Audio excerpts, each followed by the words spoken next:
Good afternoon.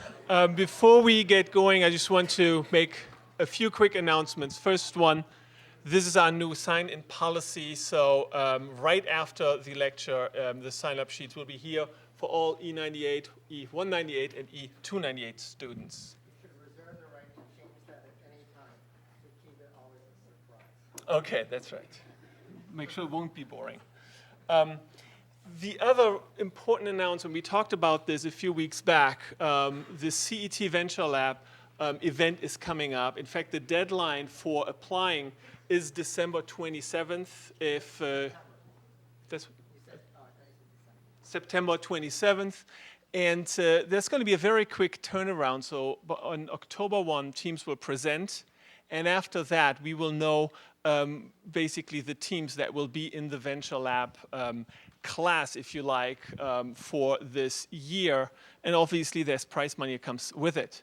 Now, we definitely need some volunteers on that day. So if you guys are available and interested, either for the 9 o'clock session, which will focus on IT and web technologies, or the 1 p.m. session, which will focus on health tech, please come see me afterwards or send an email to either me or Marsha Hickman. That'd be great. So we definitely need at least 2 students to help us. And I promise you it'll be very interesting listening to these amazing pitches and getting feedback from industry partners. With that, I would like to announce our speaker for today, Maurice Gunderson. He's a senior partner at CMEA Ventures, one of the one of the most important and successful venture firms in technology, and he in particular focuses on energy investments. It's my pleasure to introduce you and to have you here.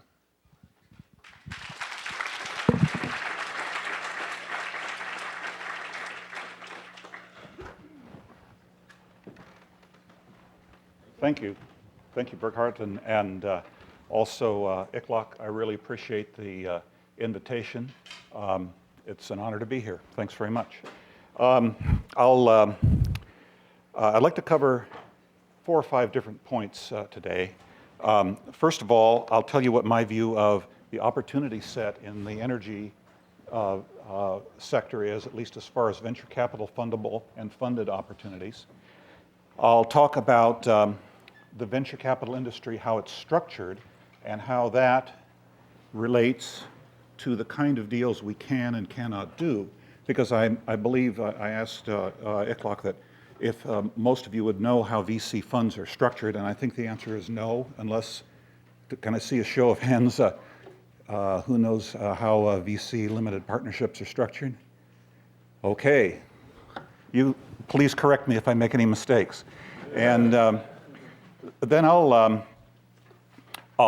talk about some war stories, companies that we funded that have done well, some that have not done well, some that may do very well about this time tomorrow, and then a few suggestions for any of you who are interested in the energy sector, especially startups. I'll start though complying with the request that ICLOC gave. I've never done this in probably hundreds of presentations I've given. He said, tell us about you. How did you get here? Well, that's a good question. I actually hadn't thought of it in those terms. So it took me a while to put together a slide on the matter. So here we are. I boiled it down to 4 main bullet points. In the beginning, I was born. That's pretty much at the start. The point of this is that I came from a pretty rural place, first Kodiak Island in Alaska, and then rural Oregon. My dad was an engineer, my mom was a teacher. I had interests that all kids did, or in high school, cars, music, so on.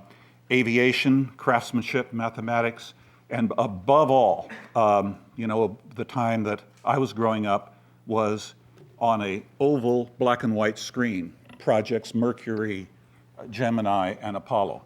I remember sitting there in the middle of Eastern Oregon on the one TV station that we got all the way from Reading with rabbit ears, seeing the snowy images and thinking, wow, that's something I got to be involved in. And I can tell you that the upbringing I had was very, very valuable. I got a great education from two very well-educated and attentive parents. But one thing I didn't get, they were both civil servants. My dad worked for a utility district. My mom was a teacher. Most of their friends had similar kinds of jobs. And we really didn't pal around with people in the business world. So when I left to go to college, and actually when I got out of college with a master's degree in engineering 5 years later, I really didn't have a viewpoint as to the role that business played in building the economy, if you can believe it. So I graduated with a Bachelor of Arts and Master of Science and went out to change the world as an engineer. And moved to Los Angeles and joined the aircraft industry. What else would somebody who's fascinated with the space program do in 1974? There still was a little bit of the space industry at the time. I actually got a couple of very lucky breaks. I was working at a big aerospace systems house that made pressurization systems, de-icing systems, and all that for aircraft. And along came Jimmy Carter with the moral equivalent of war speech. And if you could type and you could spell energy, you could get a proposal funded. So the company I was working for, which was called Garrett Air Research, decided that they were going to do that and figure out ways to get funded programs to take their aerospace technology into the commercial market. So we dreamt up all kinds of alternative energy things, solar power generators of different kinds, solar-powered cookie bakers for Nabisco, all kinds of stuff, desalination, so on and so on. The saying, of course, that we came up with real quick was that you could tell in the first 5 minutes of calculation that the thing would work, the second 5 minutes of calculation that nobody would ever buy it because electricity and petroleum were too cheap. But nonetheless, the government was paying.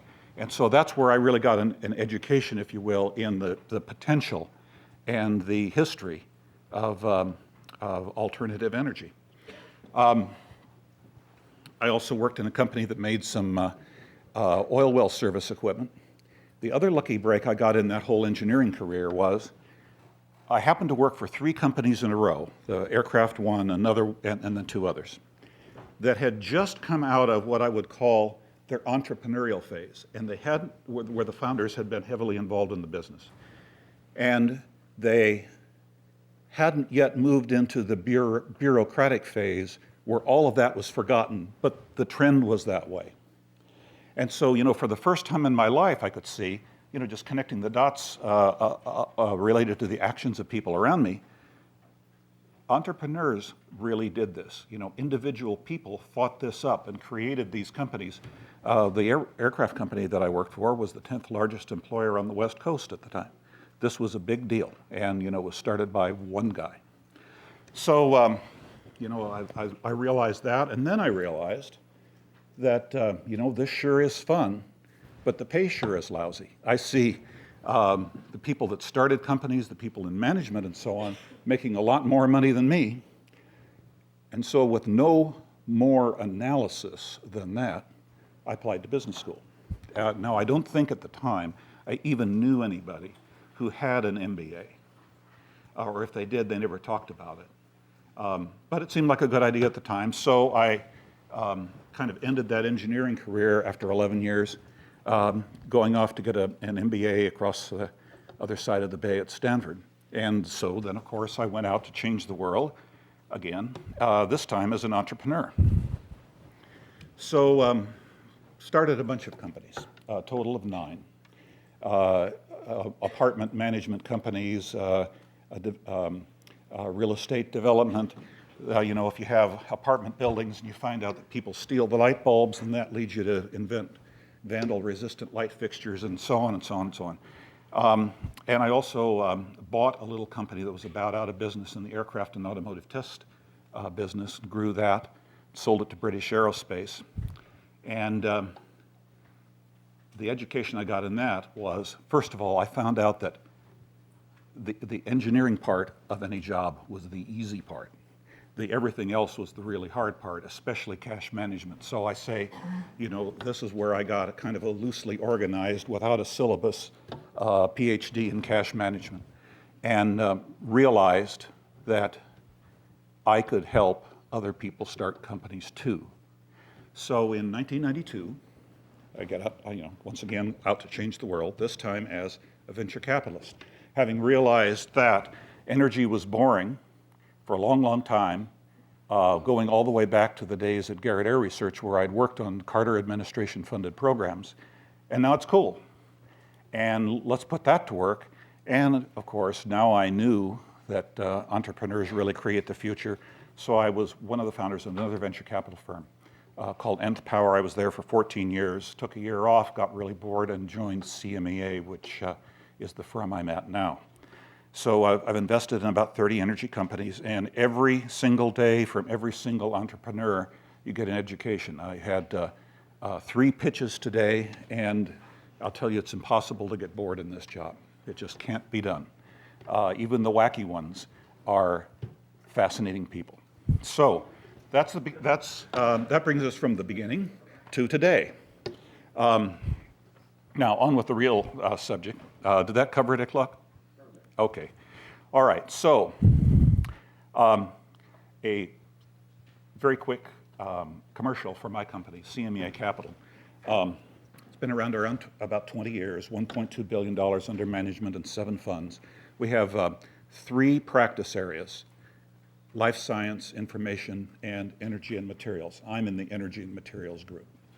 And specifically, we look for opportunities that overlap 2 or even all 3 of these, because since we have specific competencies, really good people in all 3 of these, we think we can be better than most other VC firms at looking at companies that have a mix of energy materials, information, and life sciences. And that's worked well for the company over the years, long before I was there. CMEA, out of 880 venture capital firms in the United States, is number 3. Kleiner Perkins, Sequoia are the 1 and 2, and CMEA is number 3, which we're very proud of and work very hard to maintain. So why do we say energy and materials together? And that goes to an important point I think I'd make about the evolution of the energy sector in the past and in the future, and for the simple reason that energy and materials are fundamentally linked. It's a simple historic fact that for hundreds of years, almost, not quite every, and I'll give you a few examples of the exceptions, but almost every energy advance is triggered by an advance in materials. And there's many, many, many examples. Just a few here. Better steel made better steam boilers, which in turn gave you higher energy efficiency, conversion efficiencies in steam engines. One of the real breakthroughs that the Wright brothers made was they were the first ones to figure out how to cast aluminum and make an engine with it, thereby giving a high enough power to weight ratio engine that the aircraft would actually get off the ground. It was a materials breakthrough that nobody else had thought of. Ferromane uranium led to nuclear power. High-performance composite lead to wind turbines. Solid acids lead to fuel cells. And then, of course, anything related to photovoltaics, solar, anything related to batteries. These are fundamentally materials problems, advanced materials engineering problems, and materials processing problems. And so, I don't know when it's going to happen and how long it's going to take, but there's going to be some materials breakthrough that finally makes fusion practical, and then we can all go home with all the rest of the things we're working on. So, for the rest of my career, and probably for the rest of yours, if you want to look for advances in energy, look for advances in materials. So, if you take that as a philosophy and bring it down to an investable strategy, and put that in market terms, what really rises to the top. And we've described 5 categories of investment interest that I'll go through. Did somebody over here have a question? I thought I saw somebody raise a hand. Sorry. Ask a question if you care to. I can give you a list, probably 20 categories long, that's not on here.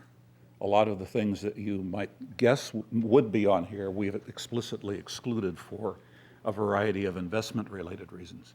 Let's go through the categories that are on here. First of all, advanced generation. This encompasses everything that most people think of as renewables: solar, wind, tides, geothermal potentially, and so on. And also componentry for such things, generators, gearboxes, so on.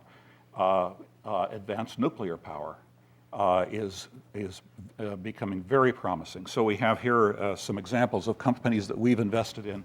At CMEA, NuScale Power is a modular nuclear power reactor. Superphotonic is materials, advanced materials for fuel cells. Cylindra is a photovoltaic company located down in Fremont, not too far from here.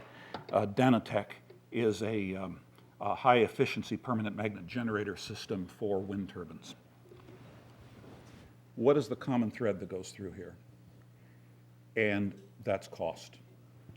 The key to success in the advanced generation sector is only one thing: cost. And the utility industry uses the jargon grid parity, which means is utility jargon for as cheap as coal. So I would generally say, if you don't have a clear path to get your cost down to grid parity, that is as cheap as coal, don't start. We see lots and lots of business plans in advanced generation that are going to start 4 or 5 times the cost of coal and kind of slide along and wait for coal to get more expensive as carbon sequestration adds to the cost and so on. It's hopeless. Grid parity is all that matters. Now, we have another electric power generation, electric power category, and if you'll pardon the pun there, it's an opposite pole. And that's what we call premium power. And the idea here is electricity that is made very, very valuable by some market attribute. So valuable that grid parity is left in the dust and doesn't even matter. My favorite example, I don't know if I'm the only one in the audience who regularly spends $500,000 a kilowatt hour for electricity. $500,000 per kilowatt hour for electricity for a hearing aid battery. What's the market attribute? Portability, very small, lasts about 10 days. $500,000 a kilowatt hour. AAA batteries are about $3,000. Anything that related to a computer, if you plug your computer into the wall, charge it up, you spend 1/10 of a cent to buy that grid parity electricity off of the grid, but once it's in the computer, it's maybe worth $10 or $20 an hour of runtime. So the common thread that runs through everything premium power is very high value, not cost. Value because of a market attribute. So these are opposites. And the key here is I've never seen a success in the middle. I've never seen a success where starting in one and migrating to the other. You have to be solidly at one end, or one pole or the other, if you will. Now here we've got CNano, that's a battery materials company. Intermolecular is another advanced materials company in the East Bay. Tomorrow, this time, please keep your fingers and toes crossed. A123, which is an advanced battery company, spin out of MIT about 8 years ago. It's one of our investments, and it's supposed to go public tomorrow. And we're hoping that it will break the long dry spell of IPOs in the clean tech sector. So we're looking forward to that one. So that's our 2 electric power sectors. Then we move on to what we call future fuels and chemicals. We explicitly don't use the word biofuels because After all fuels are biofuels. It's just, you know, did the dinosaur or the a microbe, you know, die a couple 100 million years ago, or was it a soybean that died last week? You know, so they're all biofuels. We're talking about future fuels, and the key here is we do not invest in production capacity. We want to invest rather in the technology that makes existing production capacity economically obsolete. So we have here, in the case of Codexis, an example. Well, this is an interesting company that it's over in Redwood City, started as an industrial biotechnology company focused at pharmaceuticals. And with our help, when we did the investment, we realized and convinced them that their technology was much more valuable if applied to synthetic fuels. And the result is, there's part of this that's public and part that's not. The part that's public is they've done a very, very significant deal with Shell to make fuel feedstocks, synthetic fuel feedstocks. The part I can't tell you is how much money it is, but it's actually the largest commercial deal in the history of what is called clean tech. So that's going to be a very, very valuable company, I think, all about making the technology that makes new synthetic fuel feedstocks. Now here's one that we just put on the roster, energy efficient products, after having intentionally had it off for a long time. The reason that we've had it off was because at my previous firm, Nth Power, where I was for 14 years, this is where we lost the most money. Nobody ever says, I love to waste. I'm going to turn the hot water on in the sink and let it run all night because I just love to waste. But you ask people to spend money to save energy, really, really tough sell. And I can give you all kinds of stories as to why that has turned out to be true, but the one place that we see that changing is in lighting. And so the company that's mentioned here, Luminous Devices, it's an interesting company. It started out with a very, very high brightness LED light engine for projection televisions. We're actually going to try to follow the model set years ago, about 10 years ago. I don't see one in here, but you know, the little MR16 halogen reflector lights that are everywhere. Those started out as slide projector lights and lamps, and somebody realized, you know, these can be turned into real attractive little area lights. So it made that made the transition from projector lamp to area lighting and revolutionized area lighting. We think Luminous is going to do that with their LED light engine. And then last is energy intelligence. This is one that doesn't rely on the materials breakthroughs so much. This is applying IT to the energy infrastructure. Oil and gas and electricity, you'd think, given the magnitude of the industry, billions of dollars of product moving all over the place, that it would be highly instrumented. They'd know where every barrel is, where every BTU, where every kilowatt hour is. In fact, they don't. It's highly uninstrumented. You hear a lot about the smart grid, but we got a long way to go to just have a grid that we know where all the leaks are. Now, interestingly, this is not an investment that we would make for energy efficiency. It's for capital efficiency. The idea here is to figure out how to make more money with the invested capital that's already there.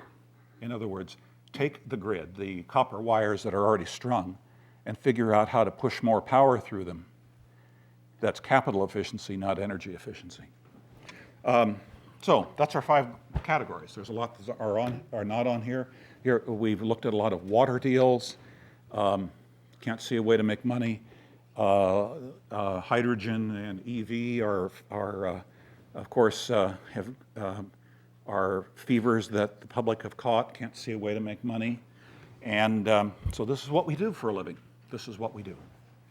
And I'd be glad to entertain questions here, or we can come back to it at the end after some war stories. Maybe that would be the the quickest way to do it, because the war stories may illustrate some points of questions. Okay, so to shift gears a little bit, since I understand I'm your first VC speaker, I find it's usually kind of interesting to talk about how venture capital funds are structured and what we have to get out of an investment, and that sets what we can invest in.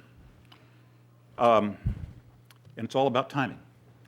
So there's two kinds of structures that are at work in a venture capital firm. First of all, the management company.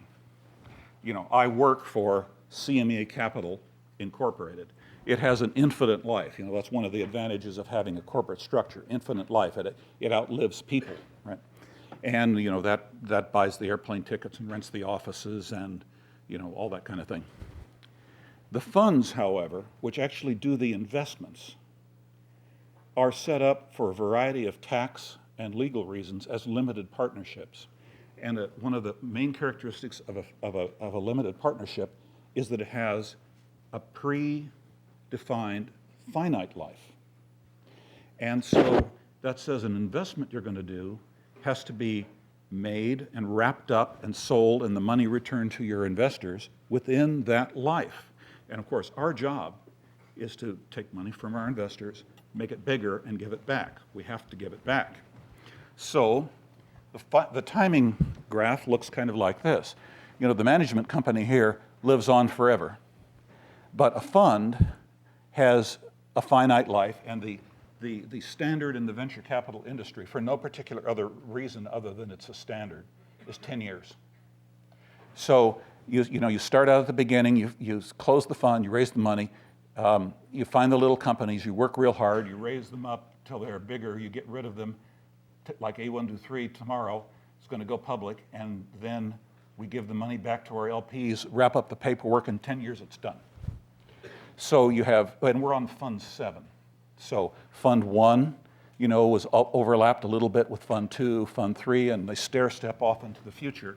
We're on Fund 7. So the saying is, you know, if we find a deal that ends war, cures cancer, stops hunger, and makes $1 billion, and takes 11 years, we can't touch it. And so it also part of that is that if you're at the very beginning of a fund, you can afford to do some long ones. Our very first investment in our Fund 7 was a nuclear power deal, because we have 10 years to harvest that one. But, you know, in your 5th or 6th year, all you're doing is reinvestments in the ones that are already there. So I make a point of this because a lot of folks come to us with plans that simply do not fit the structure. It doesn't mean that it's a bad idea or that you know, it's poorly thought out or anything like that. It's just, you know, you can't buy a house on a credit card, you can't get a house loan on a loaf of bread, and you can't do a lot of different kinds of business ideas on the venture capital model unless they happen to fit. So at least 50% of the companies we see, we reject because of a timing fit, nothing else. So when you're looking for venture capital, keep this in mind. Maybe the business idea you have is a fit, maybe it isn't. Don't try to force fit it. Now, so the essential question, I've already said this, is can this investment we're looking at be made and exited within the remaining life of the fund that we're investing right now? If the answer is no, doesn't matter how attractive it is, we can't do it. Yes, sir. Just a quick question. So within the VC world, people tend to start getting to know which ones are the VCs for certain firms. Yes. But if I am a startup, how do I know what is your fund timing? Like, how do I know which structure do you follow? You know, if I'm looking for VCs, like, do I go and ask and you guys give me that information? Sure. 99% of the VCs in the country follow this. The only ones that don't are special cases like Vulcan, which is Paul Allen's money. He has an evergreen fund. He just plows the money back. He can do whatever he wants. But we raise money from pension funds and insurance companies and so on. So does everybody else, almost, except for those special cases. And just about everybody follows this kind of a structure. Now, you can call us up and say, how much capital do you have left to invest in? You're in Fund 9, Fund 10, and how much more time have you got? And we'll tell you. Yep. Yes, sir. Assuming that I have a very effective idea and I have a very effective company, Yeah. what differentiates your fund to other funds or other high net worth individuals and angel investors? Yeah. Well, that's a little bit longer of an answer. Think of, in the life of your company, forget this, in the life of your company, there is going to be a continuum of funding needs and opportunities and sources. In the very beginning, maybe things like the CEC funding, and then angels maybe will be able to put up a little bit of money, high net worth individuals and so on. When you get up to the point where you need more money and you need the management assistance that VCs give, that's the time to look for VCs. After that, you move on to maybe a mezzanine fund and then an IPO. So we fit kind of in the funding continuum in the middle. That's a long discussion we don't have time for tonight, but it's an important question. Okay? So Yes? when did you raise your last money? How many years you got left? That's right. And if you ask us, we'll be glad to tell you. We've got a $408 million fund is our Fund 7. We raised it in the summer of 2008, and we have 123 million of new investments yet to do, and a lot of capital reserved for our existing ones. That's what I'll tell you. Yes, sir. Is there a standard incentive which you hold back for investments in your current portfolio? There are standards depending upon stage. Early stage we'd hold a lot, and late stage we'd hold less. We generally don't say how much it is, but obviously we've got to be able to follow it all the way through its life until it pops out the end. Yes, ma'am. What do you do if one of your portfolio companies decides to fold? We drink martinis. Are there any legalities that you have to deal with? Like, do they return any money back to you? Oh yeah, well we're doing one right now. We realize it's not going to make it. The technology's not working out. We had to lay everybody off. We paid all their severance. We negotiated a deal with the landlord. You have to give in that case, it was a Caltech license. We have to get the IP back to Caltech. There's gobs of stuff to do, but it's mostly administrative. Yes, sir. How useful is your master's education in engineering compared with what you learn in business? Like, do you find it crucial to have that real technical engineering background in what you do? Yes. I wouldn't suggest that. The biggest flops I've seen, regardless of sector, are from people who are made by people who don't really have a good foundation in the basics of the technology they're dealing with. That's for technology-based companies. Yeah. I mean, if I tried to do medical devices, we got two guys that are medical doctors. One guy's an emergency room physician. That's all he's done for years. If I could rewind and go to medical school, I could get there, but otherwise I just lose a big pile of money. It's very important. Okay, moving right along. So investment basics, going really fast here. We may leave out some of the war stories. I got 15 whole minutes and I'm going to use them all.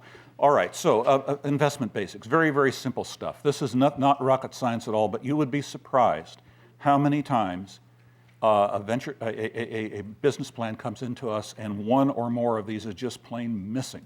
We saw over 2,000 business plans in energy and materials last year, and there's some real doozies in there. Anyway, management team. It's all about management team. VC is a bet on the team. Here's a check for $5 million. You've told a great story. We bet you can make it happen, and we're here to help. And do they want us as partners? If they want us to give them the check and leave them alone, they can be somebody else's investment. Market focus, very important, especially for those of us who started out life as engineers or scientists, is the business defined in market terms, not technology terms. Why would anybody want this? Who will buy it? The competitive landscape, is the IP protected? Is there a first mover advantage, strong or weak barriers to entry, and strong or weak competitors? What's likely to be the competitive reaction of a well-funded competitor? And what's the deal? I saw a real good one yesterday morning. It should have a pre-money valuation of about $2 million. They're asking for $140 million. They're 2 orders of magnitude off. Obviously, we won't do that one. Now, specific to universities, there's a couple other questions that I'll throw out here, which I think it may be relevant because some of you would be in the position where you're talking about starting companies that spin out of a university like this one of the best ones in the world. Focus on returns. What is the team's motivation? Do they want to be wealthy? Often we see university-based teams who say they want to save the planet, and when you ask them about making money, they almost feel embarrassed. That's not the business we're in. Keep that in your heart, not in your head. Venture capital job is to make money for our investors. Nothing else matters. Technology transfer. Is the IP well protected, terms realistic, and can a deal be done quickly? We were talking about this over coffee. This largely has to do with the tech transfer office or the mechanism that the university has in place to take IP out of a university and bundle it up in such a way that it can be turned into a business. MIT and Stanford are the grandmasters of this. Caltech is a close follow-on. The UC system is cumbersome. Most state-supported schools, regardless of what state they're in, tend to be more bureaucratic and cumbersome than private ones. Okay. Value of information, very important. This is a tough one. Universities disseminate information. That's what they do for a living. They have meetings like this where they tell people how to do stuff. Companies create value by keeping secrets.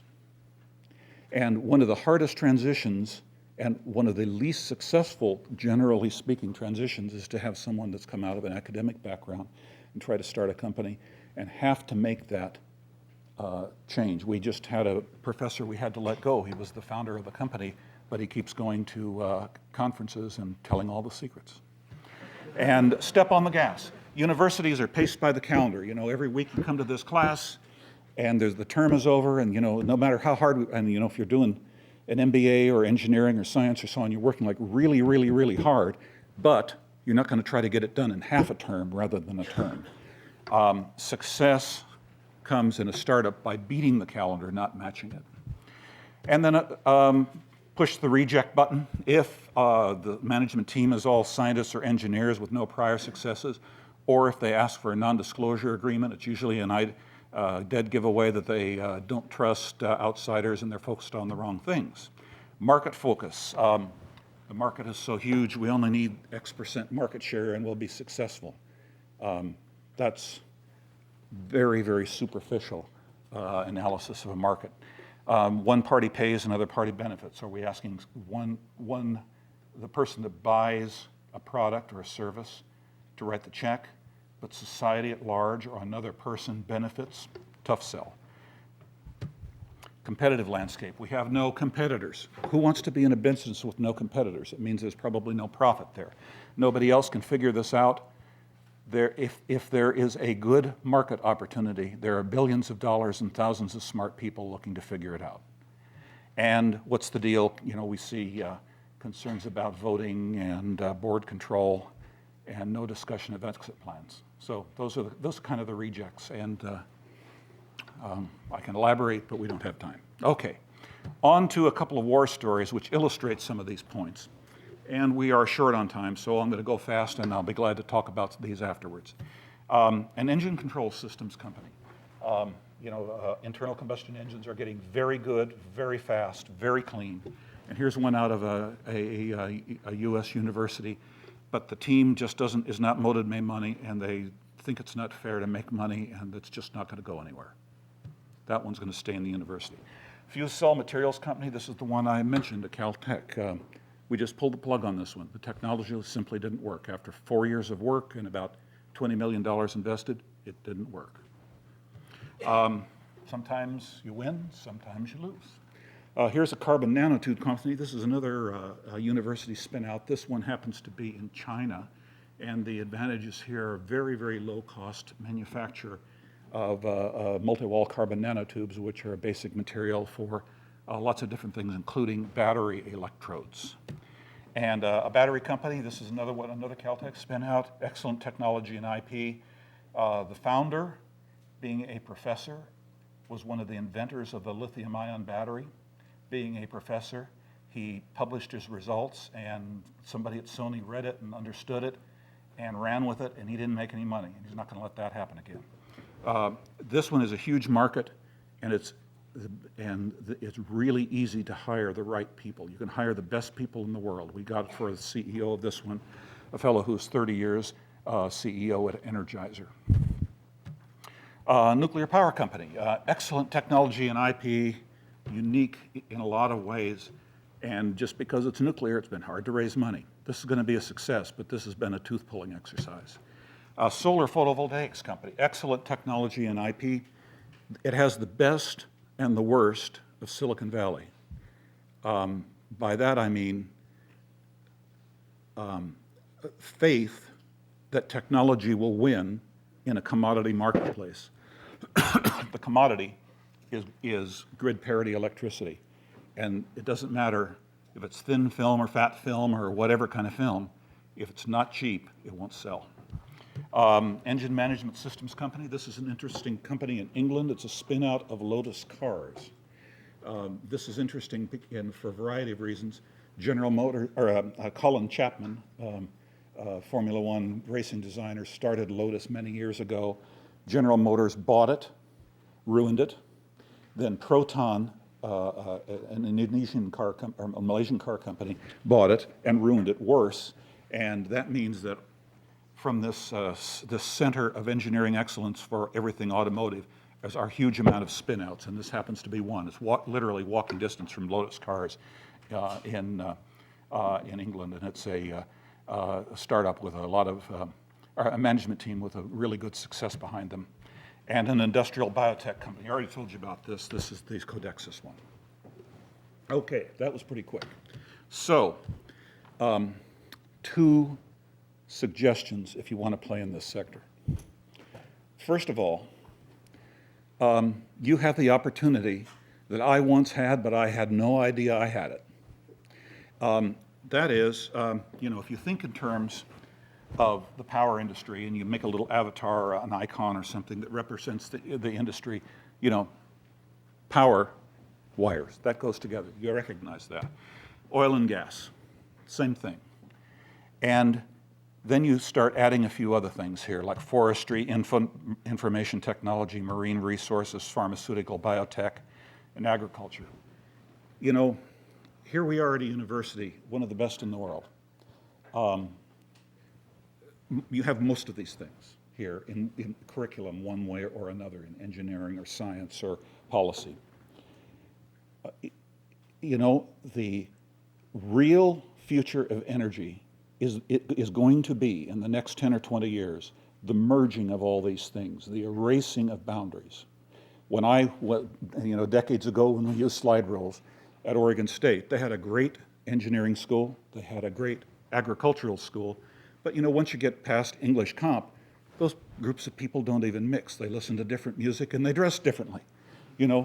What an opportunity to erase the boundaries. And when you're in a situation like a university, learn as much about these other sectors as you possibly can, because I truly believe that the future of energy will be made by the erasing of the boundaries of the traditional sectors. So that's advice number one. Advice number two is send us your business plans. And with that, I will take questions. There must be a question.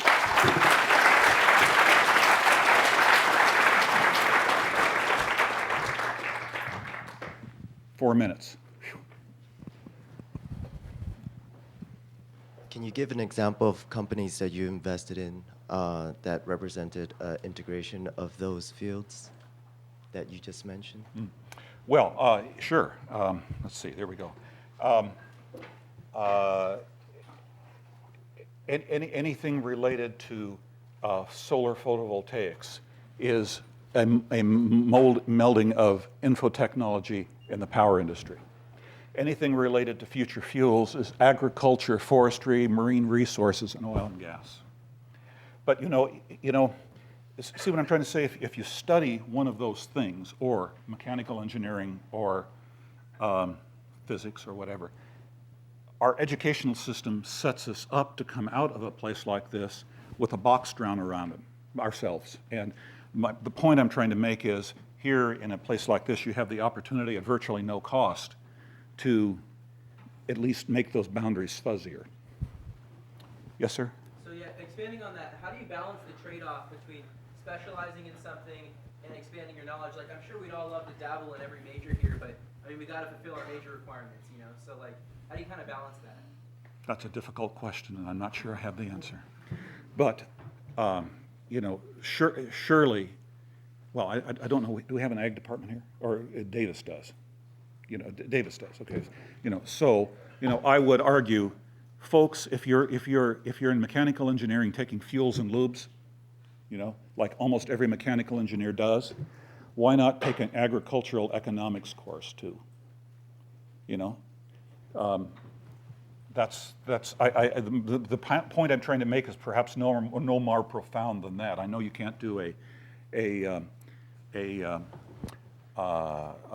major in each one of these, but don't silo yourself so much. We do have a natural resource, right? The college calls on it. Okay.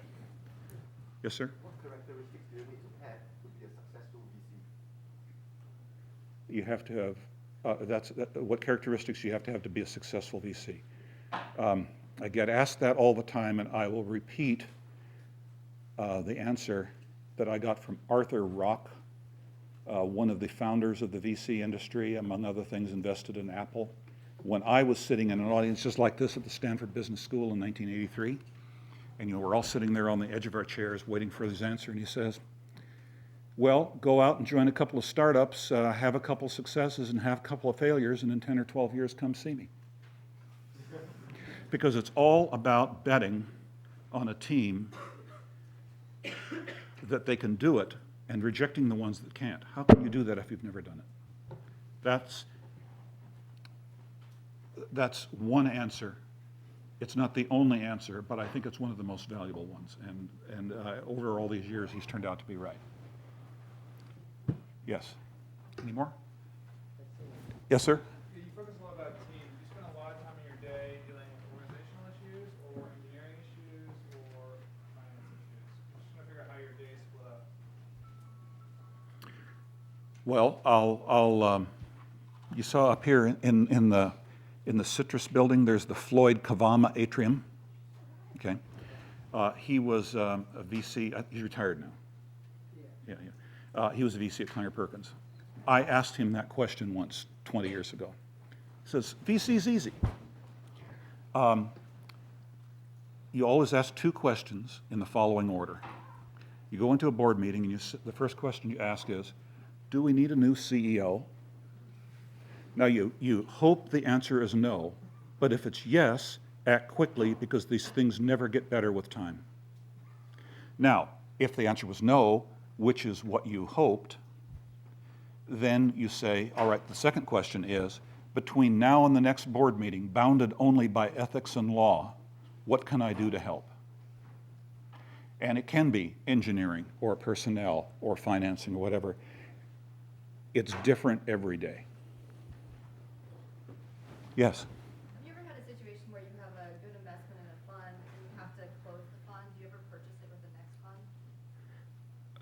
Like, it's a good investment, you can't exit it, but you don't want to just get rid of it. Everything up to that last part of the question, yes. And so a little bit more of the story is under certain conditions, if you have a, what you said, something that's about ready to exit in another year or two, usually VC fund agreements, the legal documents, have the ability to extend the life of the fund for holding reasons, like you described, but not making any more new investments or anything. The part about buy it with the next fund, that's really tough because the main issue is the set of LPs that's in one fund is almost certainly different than the last one. You know, in our Fund 6, we had the State of Ohio Teachers Retirement Fund. Fund 7, they dropped out, but the state of Nebraska came in. Now, are we going to take a Fund 6 investment that just needs a little bit more and rescue it with Fund 7? How are you going to explain that to your LPs? It's just not practical. Okay, thanks very much. Yes, thank you.